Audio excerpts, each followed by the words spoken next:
साल 1962 बाबा वैद्यनाथ धाम में एक दरवाजे का निर्माण होना था, जिसके लिए खुदाई का काम चल रहा था।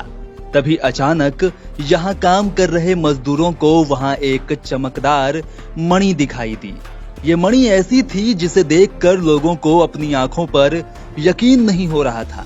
यहाँ के पुजारियों को जब ये मणि दिखाई गई तो उन्होंने हैरानी के साथ बताया कि ये कोई मामूली मणि नहीं है, बल्कि चंद्रकांत मणि है।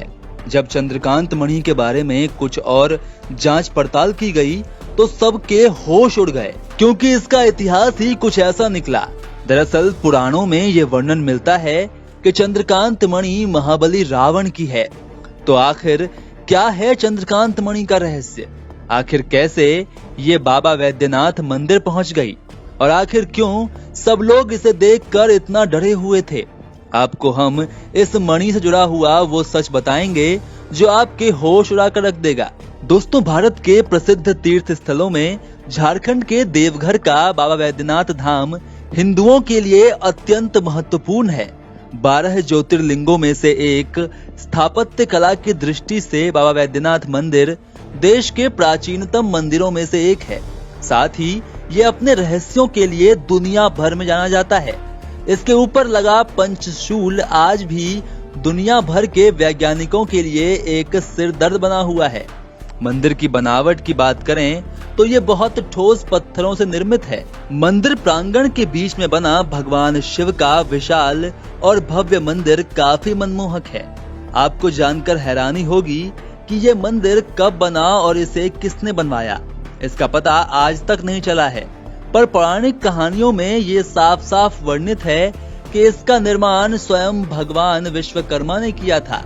कहते हैं कि जब रावण यहाँ शिवलिंग को धरती पर रखकर चला गया था, उसके बाद भगवान विष्णु स्वयं शिवलिंग के दर्शन के लिए आए थे। कहा जाता है कि जब साल 1962 में सरकार की ओर से इस मंदिर में एक और दरवाजा बनाने के लिए खुदाई का काम चल रहा था, उसी वक्त खुदाई कर रहे मजदूरों को एक चमकती हुई दिव्य मणि दिखाई दी थी। जब इस मणि की जांच की गई तो पता चला कि यह चंद्रकांत मणि है, जिसका पौराणिक कथाओं में वर्णन मिलता है। जैसे ही चंद्रकांत मणि मिली, वहीं तुरंत दरवाजा बनाने का काम रोक दिया गया। पंडितों ने बताया कि एक ऐसी ही चंद्रकांत मणि देवी लक्ष्मी के मंदिर में भी स्थापित है। मान्यता है कि लाखों साल पहले लंका के राजा रावण ने ये मणि अपने भाई कुबेर से छीनकर यहाँ पर लगाई थी। मंदिर के पुजारियों का कहना है कि मंदिर के गर्भगृह के ऊपर चतुर्कोण के आकार का 8 पंखुड़ियों वाला कमल बना हुआ है। उसके बीचों बीच एक चमकता हुआ लाल रंग का एक लघु खंड है। उसी लघु खंड में चंद्रकांत मणि को लगाया गया है। आपको ये सुनकर हैरानी होगी कि रात के समय की जाने वाली पूजा में शिवलिंग पर चंदन का लेप किया जाता है, उसके ऊपर रात भर चंद्रकांत मणि से बूंदें टपकती रहती हैं। यही कारण है कि सुबह इस चंदन को लेने के लिए भक्तों की भारी भीड़ लगती है। लोगों का मानना है कि इस धाम का चंदन किसी अमृत से कम नहीं है, क्योंकि इससे सभी रोग और दुख दूर हो जाते हैं।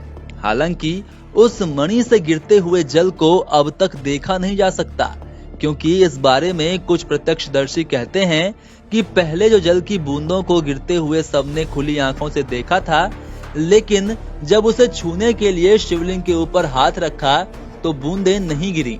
तब से लोगों ने इसकी जांच पड़ताल करना ही बंद कर दिया, ये मानकर कि चमत्कार पर शक करने से भगवान नाराज हो जाएंगे।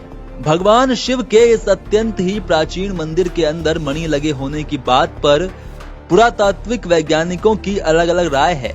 उनका कहना है कि बाबा वैद्यनाथ मंदिर के 74 फीट ऊंचे गुंबद को संतुलित बनाए रखने के उद्देश्य से ही अमूल्य रत्नों से जड़ित किसी यंत्र को वैद्यनाथ मंदिर के भीतरी प्रकोष्ठ यानी गर्भगृह में स्थापित किया गया होगा, जिसे लोगों ने पुराणों में वर्णित चंद्रकांत मणि मान लिया है।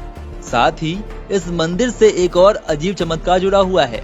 यहाँ हर एक मंदिर पर कभी न कभी प्राकृतिक आपदाओं के चलते मंदिर को कुछ न कुछ हानि अवश्य ही पहुँचती है। वहीं वैद्यनाथ मंदिर में आज तक कोई भी प्राकृतिक आपदा नहीं आई। आपको जानकर हैरानी होगी कि इस मंदिर में एक ऐसी चीज प्राचीन काल से ही लगी हुई है जिसके कारण इस मंदिर पर कोई आंच भी नहीं आ सकती है।